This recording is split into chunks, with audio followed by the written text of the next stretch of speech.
My next question is for Stefania. We've been talking a lot about Julian's health. We've been talking a lot about the U.S. prison system because that's where the appeal has gone. But as I started off, this is the press freedom case of the century, as Ryan Grimm has called it, and I 100% agree with Ryan on that one. Um, could you explain to us, as someone who has covered the various WikiLeaks revelations for however long ago 2009 was, can you explain to us what is the importance to journalism, to the understanding of the public of information about government and corporate misconduct, of what WikiLeaks and Julian Assange has done? Because I think a lot of people don't understand the significance of WikiLeaks or Assange, or they have very, very negative impressions of them. Yes, of course. I mean, they started the revolution. I mean, it goes beyond what they revealed, what they have allowed us to know. It really started the revolution because for the first time they allowed not just the journalists but even the public opinion to access the dirty secrets of what I call the secret power, the highest level of power, the power which you don't see. I mean, at least in Europe, maybe in the US, you have a better perception of this kind of power, but you don't see this power in the talk show, in the news. You see this power is likes to operate in the shadows. It's a kind of power which doesn't appreciate the transparency, the light. They want to operate in complete secrecy. So, for the first time, Julian Assange and the WikiLeaks journalists, because let's not forget, this is not just a case about Julian Assange, it is also a case about the whole WikiLeaks journalists and tech people. They are at risk as he is.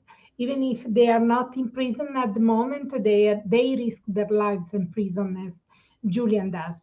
So for the first time, they have allowed the public, billions of people, to access the dirty secrets of this secret power and to get factual information, objective information on how this power operates in secrecy when this power plans wars, torture of entire nations, wars and destruction of entire nations. So we have seen this with Iraq, with Afghanistan, Libya, we have seen with Syria. So, and this revolution has been so, I mean, so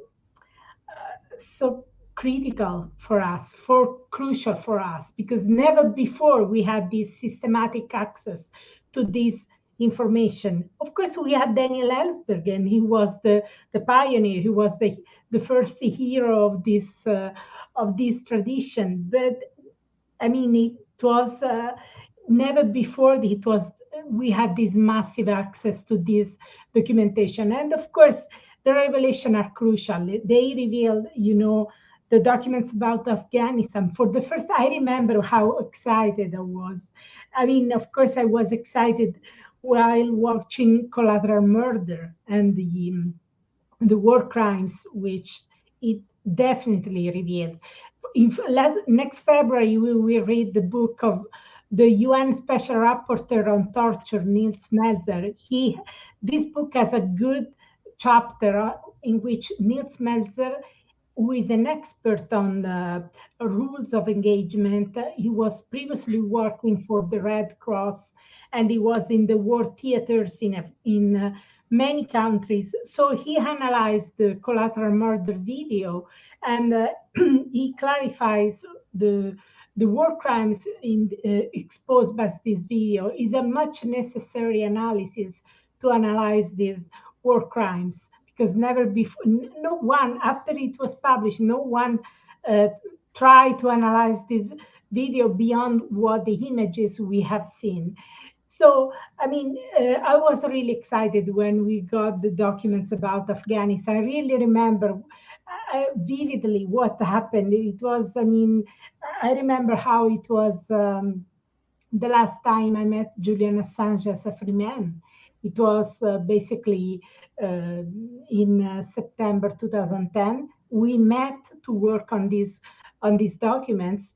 because they had published 76,000 documents, and they have put aside 15,000 documents to protect sources, to protect what the United States claim were the vulnerable people, the people who were translator for the US and coalition forces, who were informants, who were people alerting the troops. And I remember how we work on these documents.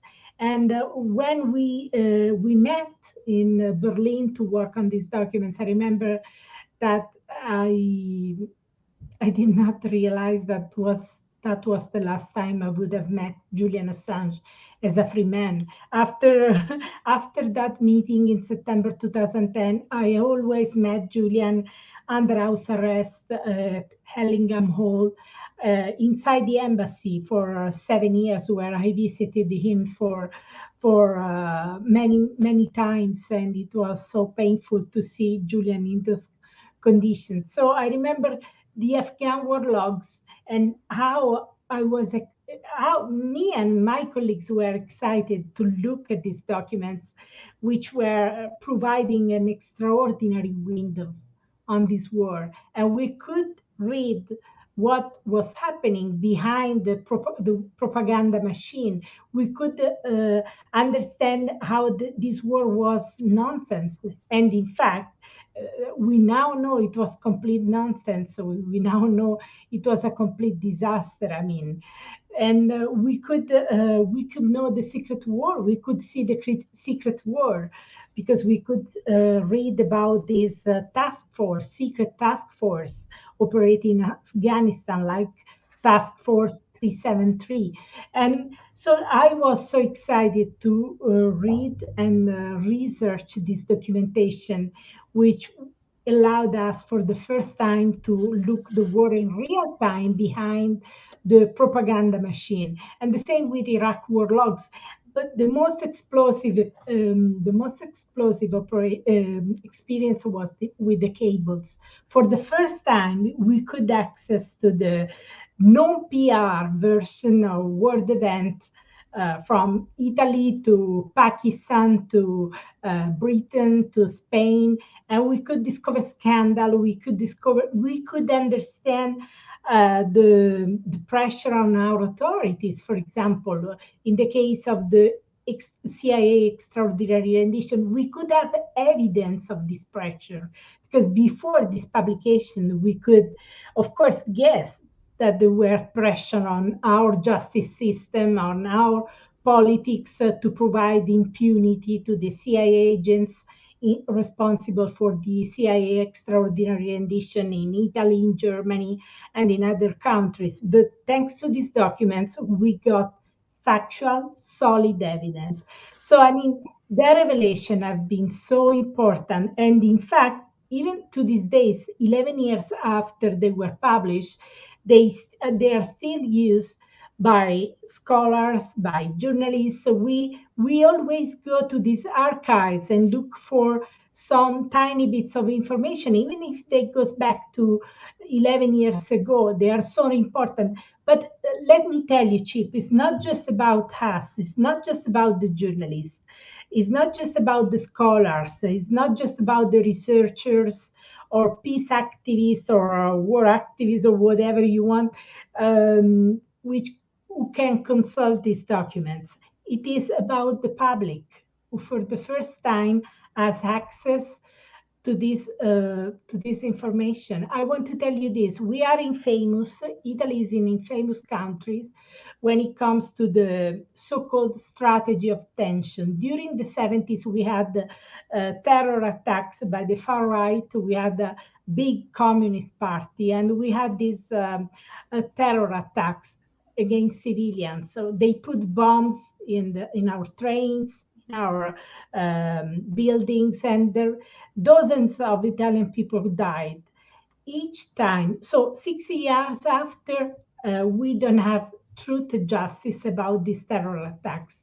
Well, each time Wikileaks publish some database, I got calls or contacts from the families of the victims asking me please look in the document, please uh, look for any information about this case, because maybe they have some important information, some tiny bits of information.